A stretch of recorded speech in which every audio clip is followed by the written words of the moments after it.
Nós estamos hoje nesse quarto encontro na carta de Pedro. Eu peço que você repouse os olhos mais precisamente a partir do verso 10, por favor. Dê uma olhada lá. Verso 10. O verso 10, ele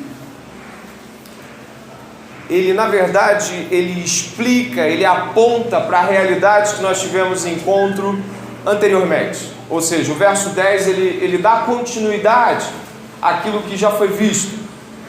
Nós falamos sobre salvação, quantos lembram, né? Falamos sobre salvação e falamos que essa salvação em Cristo é uma salvação, diz no verso 1 e 2, aos eleitos em Deus, ou seja, aqueles que Deus separou para si. Nós falamos do verso 3 em diante de que o Pai concede essa salvação e que essa salvação gratuita, ela objetiva a regeneração, que é o nascer de novo. Essa regeneração nos dá possibilidade. Daí em diante você vai ver depois, você lê em casa, com certeza, a gente já passou por isso nos outros sermãos. Você vai encontrar do verso 3 em diante uma salvação que visa uma compreensão de uma esperança na glória. Aí, você pode de novo olhar em 1 Pedro capítulo 9, vai terminar assim 1 Pedro capítulo 9, obtendo o alvo dessa fé. Está escrito aí, pode falar. A salvação da alma, a salvação da vossa alma. Eu gostaria agora então de fazer essa leitura com todos a partir do verso 10. Foi a respeito desta salvação que os profetas indagaram e investigaram. Eles profetizaram a respeito da graça destinada a vocês, investigando qual a ocasião ou quais as circunstâncias oportunas que eram indicadas pelo Espírito de Cristo, que neles estava, ao predizer os sofrimentos que Cristo teria de suportar e as glórias que viriam depois desses sofrimentos. A eles foi revelado que, não para si mesmos, mas para vocês, ministravam as coisas que agora foram anunciadas a vocês, por aqueles que, pelo Espírito Santo, enviado do céu, lhes pregaram o Evangelho, coisas essas que os anjos desejavam contemplar. Por isso, preparando o seu entendimento, sejam sóbrios, e esperem inteiramente na graça que lhes está sendo trazida na revelação de Jesus Cristo. Como filhos obedientes, não vivam conforme as paixões que vocês tinham anteriormente, quando ainda estavam na ignorância. Pelo contrário, assim como é santo aquele que os chamou, sejam vocês santos também em tudo que fizerem. Porque está escrito: sejam santos, porque eu sou santo. E se vocês invocam como Pai aquele que sem parcialidade julga segundo as obras de cada um, vivam em temor durante o tempo da peregrinação de vocês, sabendo que não foi mediante coisas perecíveis como prata ou ouro que vocês foram resgatados da vida inútil que seus pais lhe legaram, mas pelo precioso sangue de Cristo, como de um cordeiro sem defeito e sem mácula. Ele foi conhecido antes da fundação do mundo, mas foi manifestado nesses últimos tempos em favor de vocês. Por meio deles, vocês creem em Deus, o qual o ressuscitou dentre os mortos e lhe deu glória, para que a fé e a esperança de vocês estejam em Deus. Se algum irmão quiser fechar a porta ali, não tem nenhum problema, de repente a audição pode melhorar. Ok? Ali atrás. Estão me ouvindo bem aí atrás? Quero contar uma história. Em 1947, aconteceu algo, se não inusitado, no mínimo diferente para a historicidade daquele tempo. Em 1947, um jovenzinho com algumas cabras na Palestina, próximo à região do Mar Morto, ele acabou encontrando jarros numa caverna. Quando procurando um dos seus animais perdidos, ele achou jarros. E esses jarros continham centenas de pedaços, fragmentos e até rolos inteiros de escritos sagrados. Era uma seita judaica. Esse jovenzinho correu, apressou-se, foi até os outros pastores, comunicou, e estes o venderam, esses jarros com esses manuscritos antigos, 2000 anos, venderam a preço de banana para um monastério ali perto. O bispo, na verdade, o líder daquele monastério, pegou e conseguiu vender por $250 mil aqueles fragmentos que hoje são conhecidos como os fragmentos ou os manuscritos do Mar Morto, das cavernas de Qumran. Essa história é conhecida, é uma história famosa. Mas por que eu estou contando ela? Se você puder observar do verso 10, se você leu com afinco e apreço, o verso 10 até o verso 12, completos, são uma abordagem onde Pedro nos inclina a olhar para a Bíblia, para a Escritura, para a salvação, para o Evangelho e reavaliar o nosso apreço por ele. Ele vai dizer que essas coisas são grandiosas e que elas são maiores do que nós imaginamos. Eu fiz uma alusão a esses manuscritos porque o primeiro jovenzinho que encontrou vendeu a preço de banana. Só um pedacinho hoje, de um pedacinho do manuscrito do Mar Morto, como assim é chamado. É inestimável. Talvez um pedacinho daqueles ali, milhões para um museu. Um museu famoso pagaria milhões por um pedacinho. O museu israelense comprou todos eles. Para você ter uma ideia, a coisa é tão séria que eles examinaram os escritos de 1947 até 2016, para que eles pudessem ter certeza não somente do que estava escrito, né? E eles acharam lá 21 livros de salmos completos, esse que a gente lê. Eles acharam mais de 30 livros de Isaías, igualzinho o seu da Bíblia. Isso tem valor enorme. O jovenzinho que encontrou lá, procurando a cabra dele, talvez ele não trocasse uma cabra pelo jarro. Talvez alguém falasse assim, o jarro pela cabra, eu fico com a cabra. Mas se ele soubesse o valor do que ele tinha encontrado, se ele soubesse o que era, estaria milionário hoje. Mas ele não sabia. E hoje eu quero chegar com isso. Se vocês pudessem observar o que nós lemos do verso 10 ao verso 12. Nós lemos um trecho onde Pedro nos exorta ao valor inestimável das revelações que temos recebido. Pedro vai dizer que essas revelações, ou seja, o Evangelho de Jesus Cristo, são de um valor qual não estamos percebendo a validade de quão grande, não somente é a salvação em termos de como ela se aplica a nós, mas no modo como reagimos a ela. Se vocês observarem, diz assim: foi a respeito dessa salvação de Jesus Cristo, que os profetas indagaram e investigaram. Eles profetizaram a respeito da graça destinada a vocês, investigando qual a ocasião ou quais as circunstâncias oportunas que eram indicadas pelo Espírito de Cristo, que neles estava, ao predizer os sofrimentos que Cristo teria de suportar e as glórias que viriam depois desses sofrimentos.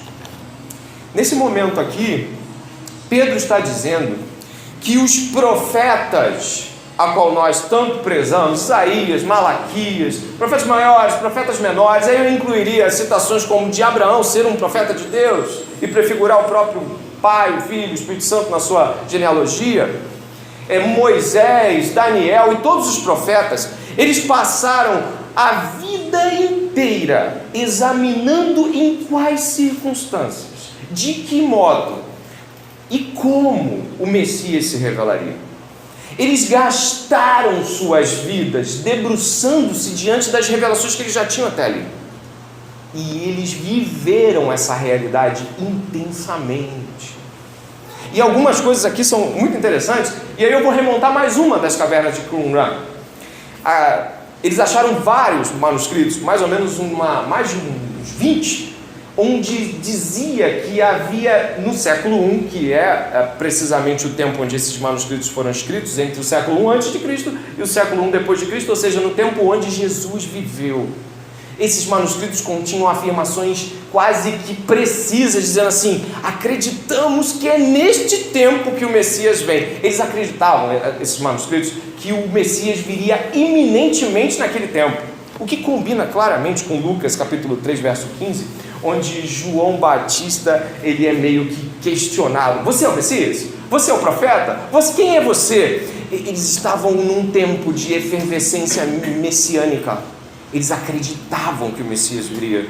Então existia no coração dos profetas um calor intenso, uma vívida esperança de que eles conseguiriam entender quem era o Messias, como ele viveria, onde ele nasceria, de que modo ele padeceria, de que modo ele venceria. E Pedro vai dizer: olha, vocês já receberam tudo escrutinado, existe algo grandioso diante de vocês, onde pessoas passaram a vida inteira tentando entender. Vai dizer também que, se você puder observar o verso 10, vai dizer que eles profetizaram a respeito da graça destinada a vocês. Ou seja, eles profetizaram e eles, em dado momento, percebiam que aquilo não se tratava deles. Aquilo se tratava de um tempo que viria. Moisés, ao qual você pode relembrar em Deuteronômio 18:15, Moisés vai dizer assim: olha, vai vir um profeta, Deus vai enviar um profeta, ouçam em tudo. Não era Josué e nem os juízes, era o Cristo. Daniel, no capítulo 12 do seu livro, ele vai dizer que tem um homem vestido de linho, e esse homem vestido de linho conversa com os demais anjos ao lado, dizendo em que circunstâncias ele mesmo, Jesus, viria. O próprio Daniel afirma que ele lia Jeremias para entender em que tempo as coisas aconteceriam, de que modo o cativeiro acabaria. Significa o que para nós essa noite como um prólogo?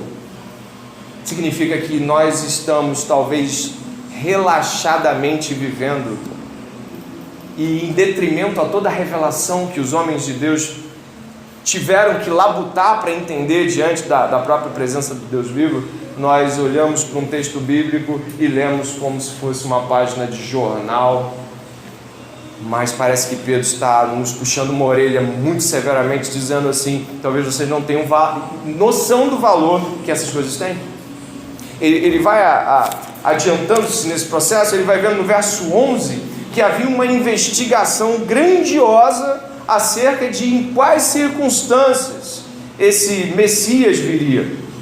Se você observar o verso 12, diz assim: a eles foi revelado que não para si mesmos, mas para vocês ministravam as coisas que agora foram anunciadas a vocês por aquele que, pelo Espírito Santo enviado do céu, lhes pregaram o Evangelho. Coisas essas que os anjos desejam contemplar. Isso é muito significativo. A palavra aí, desejam, também no grego está no presente.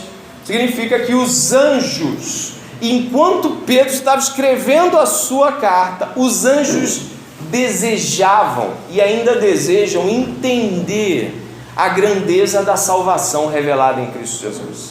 Os anjos olham, e eu quero pensar em anjos como seres feitos antes de nós.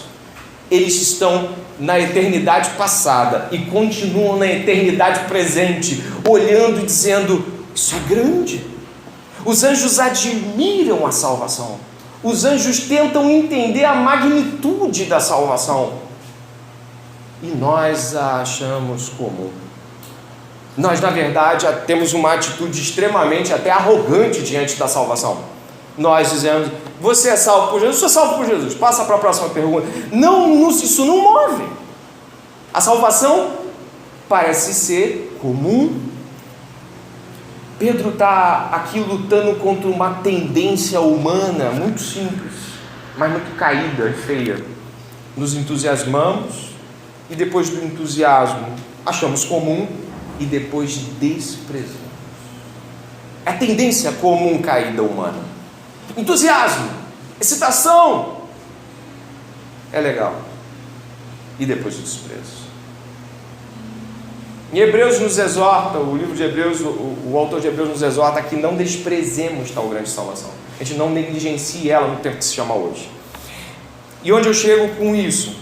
Se anjos de Deus, preste atenção por favor, que ministram diante da presença de Deus, eu queria que você prestasse atenção que eles estão diante de Deus, eles se encontram indo e vindo diante da presença de Deus, eles se admiram e ficam estarrecidos, tentando captar o Evangelho. Eles não são humanos, eles não sabem dos nossos sofrimentos de pecado, eles não compreendem a natureza humana e a exultação que a natureza humana tem quando sou salvo. E Pedro então dá essa medida de chamada de atenção. Vocês realmente valorizam o que eu acabei de dizer? É como se ele dissesse. Wayne Grudem diz assim sobre isso, sobre os anjos. Ele fala: o que Pedro está dizendo é que mesmo enquanto ele escreve, os anjos ainda desejam examinar estas coisas e aprender mais sobre elas. Você imagina que coisas que você aprende na escola dominical da sua igreja sobre o Evangelho do Deus vivo são coisas que anjos gostariam de entender de um modo que só humanos conseguem entender, e de que a salvação dada a nós é algo tão profundo que seres eternos que estão diante da presença de Deus continuam desejando compreendê-la e compreendê-la mais a fundo. E é nesse clima que Pedro abre essa abordagem, num clima de exortação. Talvez o nosso coração esteja tão acostumado em ouvir coisas sobre salvação que tensionamos a pensar que está tudo bem, eu já ouvi. Semana passada mesmo, justificação, não é? Regeneração, isso, regeneração, nascer de novo. Sim, agora vocês estão indo para a santificação. Isso tudo passa por nós, como se isso fosse muito barato, como se isso fosse muito simples. Pedro ainda vai nos exortar, e aí, no momento mais propício, ele vai dizer no verso 20, você pode olhar, ele vai falar assim, olha que profundo o verso 20, ele vai dizer assim, ele, Jesus, foi conhecido antes da fundação do mundo, mas foi manifestado nesses últimos tempos, em favor de vocês. Por meio dele, vocês creem em Deus, o qual o ressuscitou dentre os mortos e lhe deu glória, para que a fé e a esperança de vocês estejam em Deus. É como se Pedro ainda dissesse assim, olha só, além de vocês deverem se atentar para isso, porque isso é grande, atentem-se a isso, porque devem a Jesus compreender isso. Só creem em Deus, porque Jesus lhes concedeu isso. Então tem um aspecto da grandiosidade do Evangelho. O Evangelho é grandioso, mas tem o aspecto também do mérito e da dignidade de Deus envolvida. É digno que nós exultemos diante da revelação. Exultar e vibrar. E eu não digo um entusiasmo pueril, aquela coisa meio boba, aquela coisa meio Evangelho, mas uma vida dedicada a adorar o Deus que lhe deu o Evangelho. Uma vida entregue e comprometida, eu vou repetir a palavra, comprometida, como os profetas, de conhecer e prosseguir em conhecer o Senhor. Portanto, quando nossa vida apenas aprecia o Evangelho como um conteúdo de Nietzsche, Sartre, ou Foucault, ou Freud, é só um conteúdo apreciável. Mas quando a nossa vida tem uma dedicação a escrutinar as Escrituras, a examinar e pós-examinar e reexaminar e rever e ver e rever de novo, estão entendendo? A nossa vida se dedica àquilo que esses profetas se dedicaram. E por que eu lhe digo isso? Vocês repararam no texto que esses profetas se dedicaram a entender quando o Messias viria? Você leu isso? De que modo ele sofreria, de que modo ele venceria, onde ele nasceria. A gente tem prescrições completas. Davi diz coisas grandiosas. Tem salmo que Davi diz assim: disse o Senhor ao meu Senhor, assenta-te até que eu ponha os seus inimigos prostrados aos seus pés. Olha só, Davi, Senhor ao meu Senhor, de quem ele estava falando? Salmo diz: Deus meu, por que me desamparaste? Em dado momento, quando você vê Isaías 53, ele podia estar muito bem ali em Lucas 22, 23, 24, ele podia estar por ali. Isaías 53 é evangelho puro. Mas onde nós chegamos com isso? Hoje nós estamos esperando o retorno do Messias. E tal como os profetas de antigamente, nós continuamos examinando as Escrituras. Dessa vez, talvez não para prever o tempo como Daniel fez, por exemplo, acertou na mosca, lá o jeito que Daniel preveu e Deus lhe concedeu, mas para que possamos examinar o nosso tempo e, ao observar o nosso tempo, profetizar sobre a vinda de Jesus.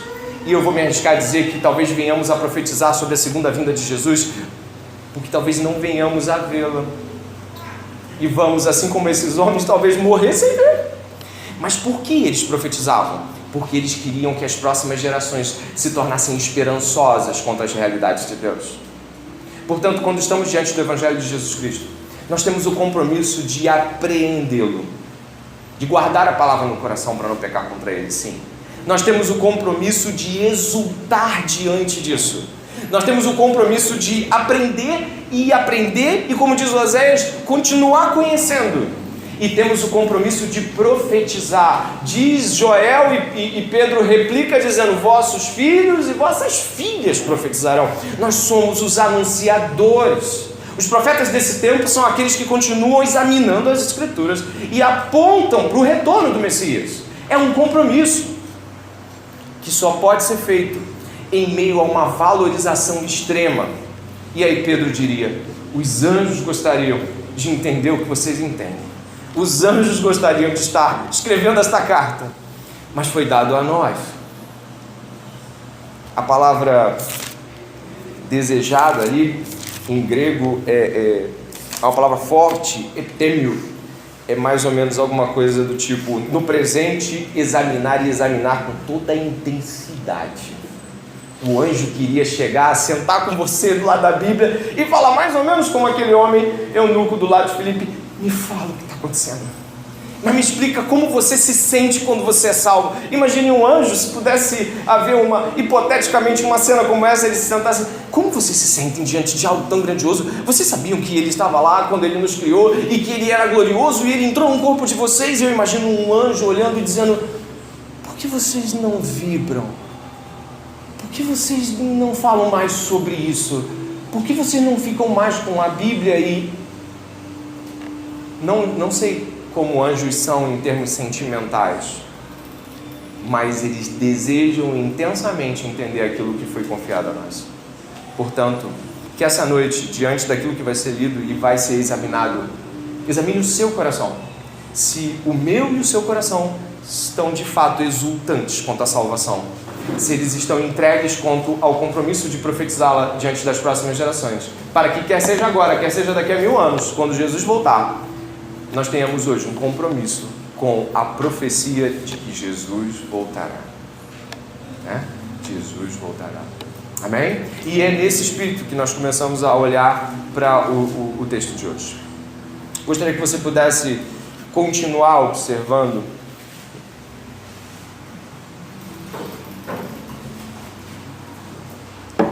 e se você quiser fazer uma aplicação pessoal muito básica e simples, seja um profeta de Deus. Mas para ser um profeta de Deus, você precisa ter o coração queimando de evangelho. Mas para ter o coração queimando de evangelho, você precisa valorizar isso, porque senão vai ser pura hipocrisia, vai ser excitação boba e tola.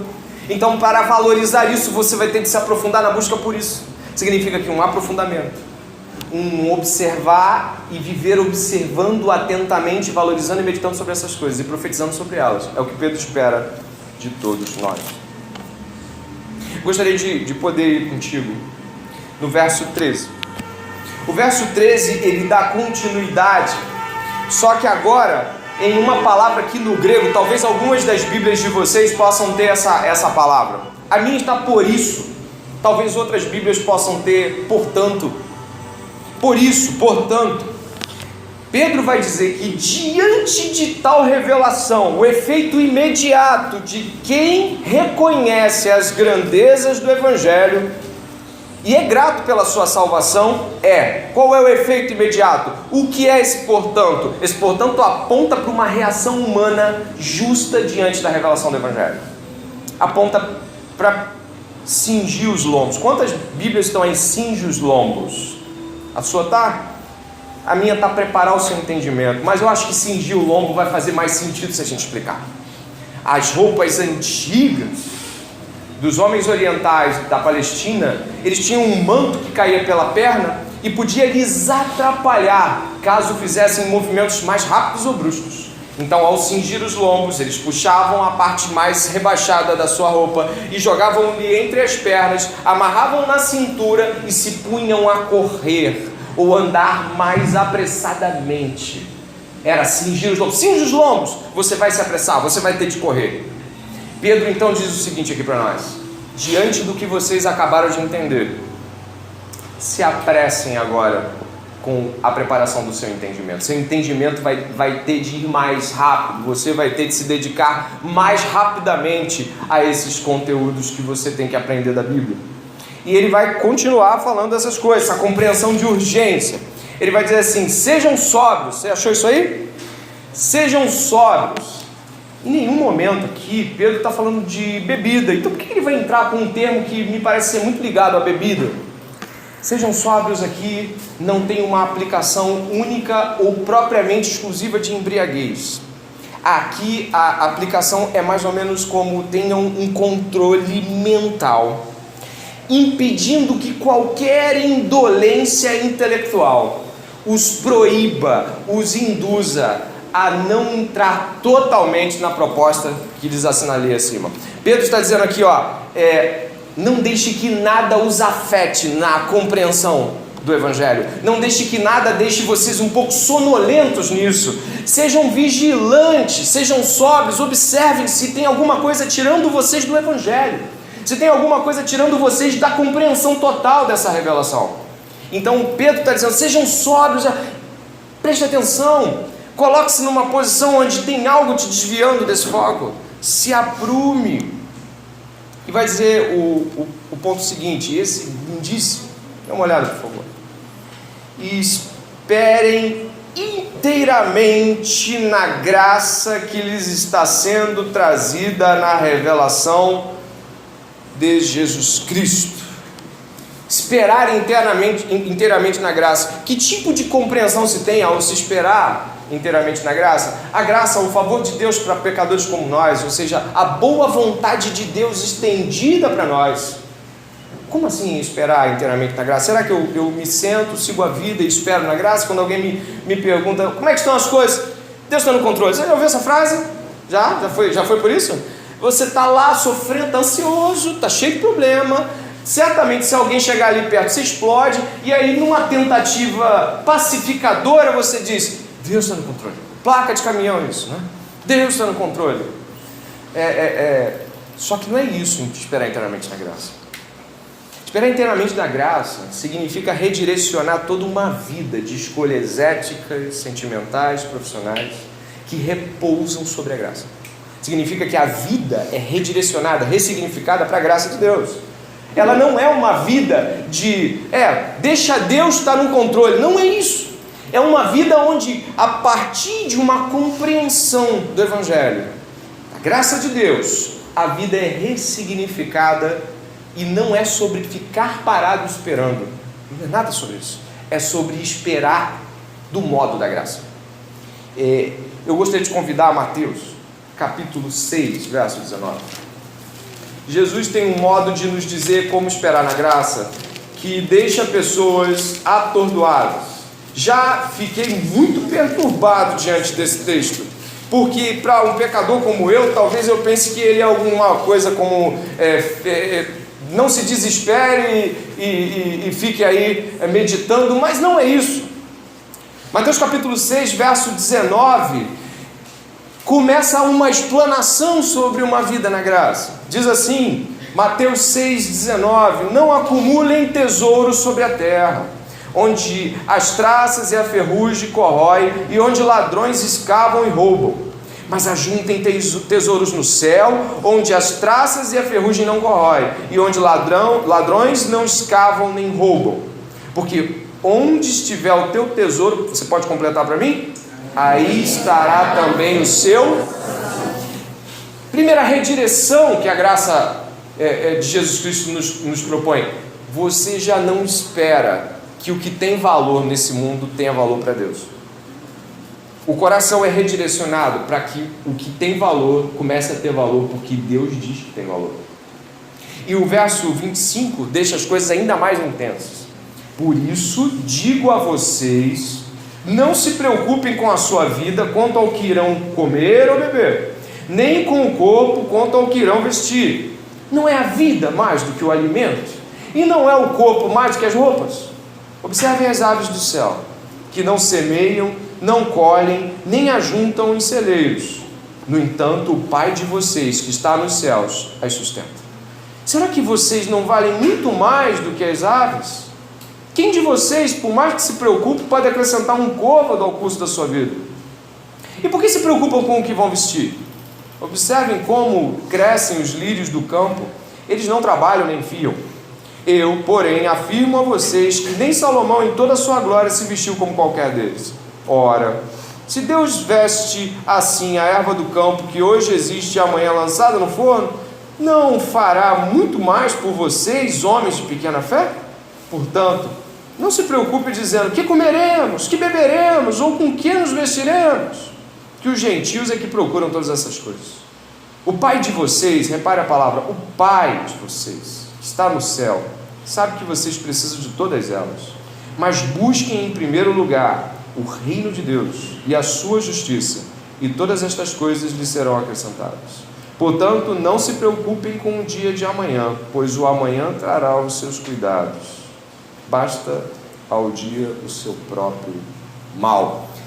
Uma vida entregue inteiramente à graça de Deus é uma vida onde nenhuma ponta de ansiedade repousa sobre como vou me subsistir e viver, se vou ou não ser aquele grande empresário que todo mundo espera, se vou ou não passar no concurso que todos acham que vou passar, se todo mundo que na minha família, eu digo aqui, tem muitos jovens aqui, se todo mundo na tua família espera que você cumpra uma agenda, cuidado, em geral não é a agenda de Deus.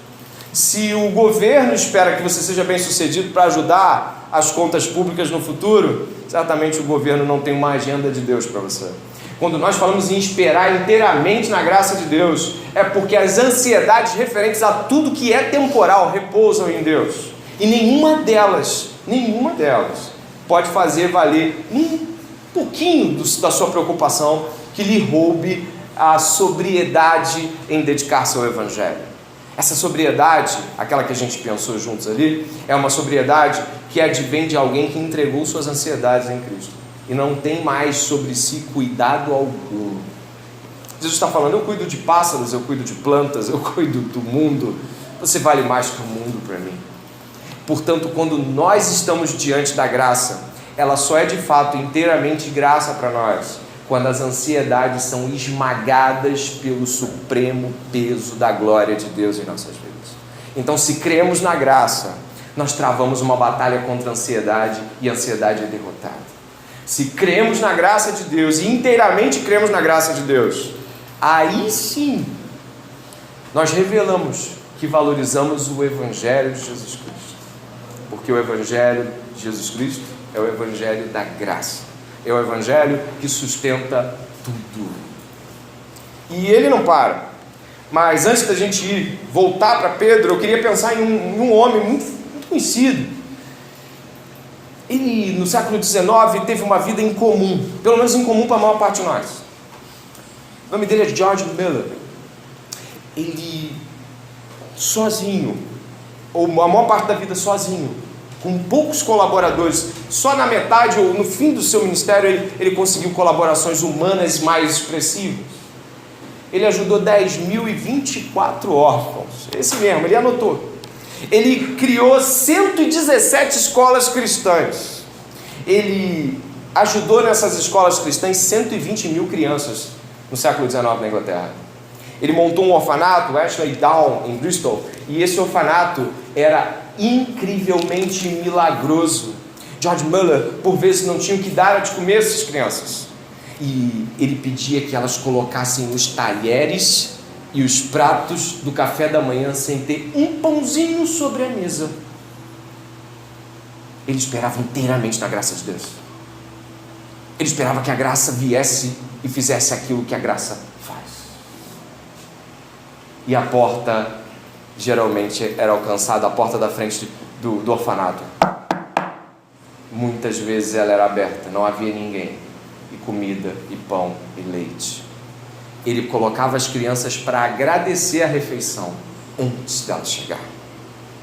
Alguns ajudadores daquele tempo diziam: Senhor Muller, não há comida sobre a mesa, as crianças vão orar como? E eles iam põe elas para orar. Senhor, nós te agradecemos pelo pão de cada dia. Obrigado, Pai. E quando elas terminavam de orar, o pão estava na mesa, só que inteiramente pela graça de Deus. Nos seus 54 anos de ministério, algumas frases do George Muller nos fazem pensar se vivemos ou não uma vida inteiramente pela graça. Em uma que ele diz assim: o começo da ansiedade é o fim da fé, e o começo da fé é o fim da ansiedade. Diz em outra assim: se Deus falhar comigo hoje, será a primeira vez. Você já imaginou dar essa resposta para alguém? A sua luz foi cortada, as coisas estão apertadas, o que você vai fazer? Vou falar com Deus. Deus! Se Deus falhar comigo hoje, vai ser a primeira vez. Graça! Graça! Antes de falecer, ele disse a uma pessoa que o entrevistava que ele havia lido a Bíblia pelo menos toda 200 vezes, sendo que 100 de joelhos. Graça.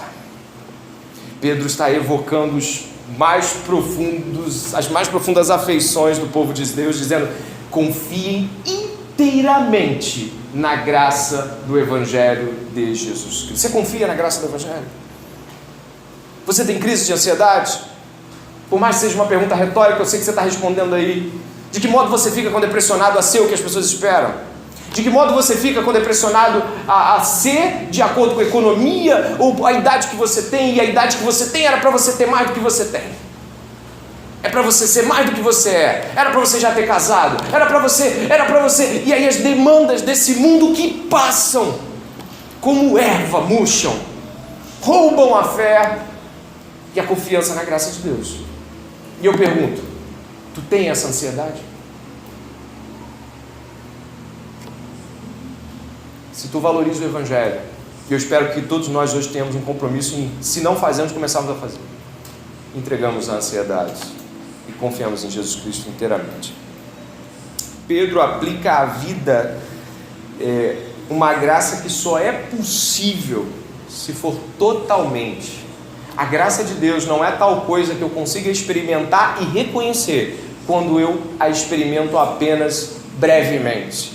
A graça que Pedro quer que a gente experimente é uma graça plena, total, uma graça que muda todas as escolhas que são feitas a partir dela. Uma graça que confia inteiramente na provisão de Deus. E aí o verso 14, eu peço que você retorne comigo à carta de Pedro.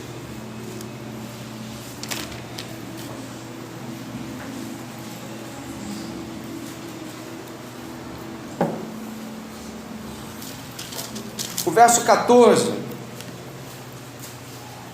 14, 15, 16 e 17 vai revelar algo profundo acerca da natureza de quem está em Cristo, de quem de fato diz: eu sou de Deus. Você diz: eu sou de Deus essa noite, você fala: eu sou de Deus. Aí vai haver algo aqui que talvez faça ou um confronto ou um consolo, ou um confronto e um consolo. Vai dizer assim, verso 14: como filhos obedientes, não vivam conforme as paixões que vocês tinham anteriormente, quando ainda estavam na ignorância. Pelo contrário, assim como é santo aquele que os chamou, sejam santos vocês também em tudo que fizerem. Porque está escrito, pode ler comigo? Sejam santos porque eu sou santo. Se vocês invocam como Pai aquele que sem parcialidade julga segundo as obras de cada um, vivam em temor durante o tempo da peregrinação de vocês. Existe algo tremendo aí e duas revelações precisam ressaltar o seu coração. E seu coração precisa estar aberto para essas duas revelações de Deus ali. Uma, Deus é Pai. E a outra, Deus é santo. Deus é Pai e Deus é santo. Isso pode parecer muito simples e barato, mais uma vez. Só que Deus ser Pai e Deus ser santo, e em Jesus Cristo, eu e você sermos filhos de Deus, nos faz filhos de um Pai Santo, um Pai completamente dedicado a uma existência de santidade. E isso sim é grandioso. Eu quero falar de experiências particulares, para que depois eu possa fazer essa abordagem contigo. Eu tenho 2 filhas. Na maior eu costumo fazer isso, já que a menor ainda não percebe certas coisas com relação a isso. Mas a maiorzinha, eu costumo fazer assim. Eu pego ela e mostro coisas que eu gosto. Eu gosto de música. E eu não quero que ela ouça qualquer música, tá? Eu quero que ela ouça as músicas que eu gosto. Eu tenho até medo de que ela ouça algumas músicas. Tem umas que eu falo assim, quase que eu salto, você é do diabo, né? É possível que seja divino. Mas o que eu quero dizer é que, como pai, eu aprecio determinadas coisas, das quais eu compartilho com ela. Eu aprecio porque fazem parte da minha própria natureza. E aí eu compartilho com ela. Eu me lembro de várias vezes onde eu sou historiador, então eu falo, minha filha, isso aqui foi feito tal dia. Filha, vamos ver um documentário sobre o Egito. E aí alguém deve pensar assim, cara, chato. Mas eu sou historiador, cara, então eu compartilho com ela. Eu tenho esse desejo de compartilhamento. Eu preciso fazer isso. Eu gosto de rock. Eu até medo que ela ouça algumas coisas que não são rock. Aí quando eu vou na direção do rock, o que eu quero dizer é, eu mais ou menos digo assim, filho, isso é muito bom. Toma isso para tu também. Eu aponto, eu aprecio, eu ensino e eu digo, isso é bom e isso não é bom. E ela, quando compartilha de mim, diz, papai, realmente isso é muito bom. Eu fico numa exultação, uma alegria indizível. Deus, quando nos convoca à santidade, Ele não nos convoca a ser santos para que façamos o certo. Certo pelo certo. Ele nos convoca à santidade, porque a santidade é sua natureza. E Ele nos convoca a apreciar aquilo que no Salmo 96, verso 9, diz, de que adoramos a Deus na beleza da sua santidade. Sabe o que significa isso? Deus nos convoca a apreciar o belo. Deus nos diz o seguinte, olha, você é meu filho, e como meu filho eu te convoco a apreciar aquilo que eu aprecio, a ser como eu. A beleza da santidade de Deus é um objeto de apreciação do próprio Deus, e tudo quanto Deus faz tem a marca da santidade de Deus. E quando Deus diz, seja santo, Ele diz, se identifique comigo, tu é meu filho. Ele não está conectando a santidade a um fator de moralidade. Se você fizer o errado, eu te reprovo. Ele está dizendo o seguinte, você agora, identificado comigo, é santo porque eu sou santo. É santo porque é meu filho. Quando nós escolhemos pela santidade numa relação com Deus, não fazemos por medo de reprovação, mas porque o amamos. E tal como filhos nos aproximamos daquilo que nosso Pai aprova, para ser filho amado com quem me compraz. Eu queria que tu pudesse observar que ele faz um contraponto muito grandioso. Ele vai dizer assim, olha lá, 14, como filhos obedientes, não vivam conforme as paixões que vocês tinham anteriormente, quando ainda estavam na ignorância. E aí no verso 18 ele vai dizer assim, sabendo que não foi mediante coisas perecíveis como prata ou ouro que vocês foram resgatados, essa parte é muitíssimo forte, da vida inútil que os seus pais lhes legaram. Deus fala aqui, eu estou substituindo o legado moral, sentimental, atitudinal dos seus pais pelo meu. Eu sou seu pai. E ele é tão forte em sua afirmação, através da vida de Pedro, que ele vai dizer o seguinte, era inútil, isso não lhes valia de nada, isso não faz sentido algum, isso é temporal, isso é perecível. E aí Deus vai fazer uma absurda e linda comparação, ele vai dizer o seguinte, é perecível como prata e ouro. Gente, prata e ouro é muito caro.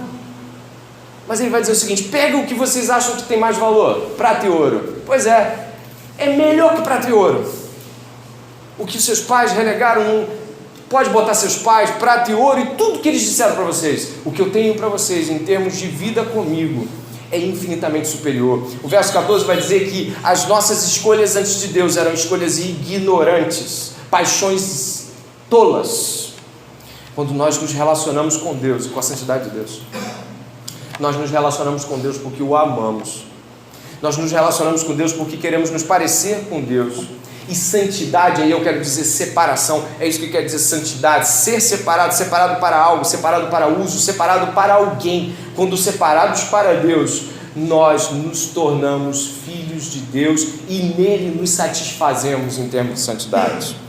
O preço disso você encontra no verso 19, que a gente foi resgatado pelo precioso sangue de Cristo, como de um cordeiro, sem defeito e sem mácula. E ele vai afirmar categoricamente que tal qual o filho dele foi, devemos ser em vida, corretos, limpos, puros, separados, dignos. Por quê? Porque somos filhos. Ninguém faz o que é certo para ficar mais certo diante de Deus. Ninguém faz o que é justo para ficar mais justo diante de Deus. Todos que se aproximam de Deus são chamados por Ele para a santidade, e a santidade é uma identificação de filiação. Ser santo não é moralismo barato, é identificação de filho de Deus. E para terminar, eu gostaria de te convidar a pensar comigo que talvez a sua relação com Deus possa ser uma relação que exclui a exultação pelo Evangelho. Você não se alegra no Evangelho porque não o valoriza. Você não fala dele porque ele de fato não traz nenhum tipo de transtorno à sua vida a ponto de que você o mencione para outras pessoas. Você não busca que sua vida se pareça mais com a vida de Jesus Cristo porque eu sou salvo, sabe? Eu sou salvo e a gente vai tocando esse barco até o fim da estrada e a gente vai para o céu. Isso não parece ser comportamento de alguém salvo. Alguém que é salvo por Jesus Cristo é santo como Jesus, que nos deu a filiação em seu Pai. E eu clamo à igreja aqui reunida hoje para que a nossa vida seja revista à luz da nossa busca pelo Evangelho, revista à luz de por que eu faço o que é digno diante de Deus, e que hoje a gente possa se aproximar de Deus com a certeza de que nada vai ser feito a ponto de pagá-lo, mas de que nossa busca pelo Evangelho deve ser muito mais intensa do que foi sempre. John MacArthur termina um trecho de um sermão dele falando sobre santidade. Ele diz assim: a maior intimidade do cristão com Deus ocorre quando os pensamentos do Senhor substituem os nossos, e então moldamos nosso comportamento de acordo com a mente de Cristo. Eu vou orar contigo essa noite para que a gente possa se moldar ao caráter de Cristo por amor a Ele e por estar inteiramente identificado com a filiação ao Pai. Com temor e tremor eu clamo pela tua vida e pela minha, para que a gente não passe essa vida achando que ser cristão são algumas palavras que a gente diz diante de uma oração feita, ou então os cultos que a gente vai domingo. É uma vida inteira devotada a Deus, onde a ansiedade não encontra mais lugar, porque o Deus Santo exclui toda a ansiedade. Porque o Deus Santo trabalha com fé, e é com fé que a gente vai viver, e o justo viverá por fé. É porque hoje você e eu entendemos que ser filho de Deus é ser como Jesus, e não menos que isso. Vamos em oração a Deus. Pai, em nome de Jesus, nos entregamos totalmente a Ti. Como diz o irmão George Miller, o Senhor nunca falhou com Ele. E eu acredito que, mais uma vez, podemos celebrar que o Senhor nunca falhou com nenhum de nós. Muitas vezes nossa busca por Ti, ó Deus, são buscas que se intensificam apenas em momentos de doença, em momentos de aflição na carne, de dor emocional. E não são buscas que permanecem mesmo distante de adversidades comuns. Senhor, reanima o nosso espírito essa noite, onde a busca pela santidade não vai ser algo pautado por uma vida moralista, cheia de regrinhas, mas por uma entrega que totalmente se dá àquele que o resgatou. Senhor, essa noite eu preciso dessa vida, e eu preciso e quero que os meus irmãos também a desejem. Que essa noite a santidade pareça ser algo desejável tal como é.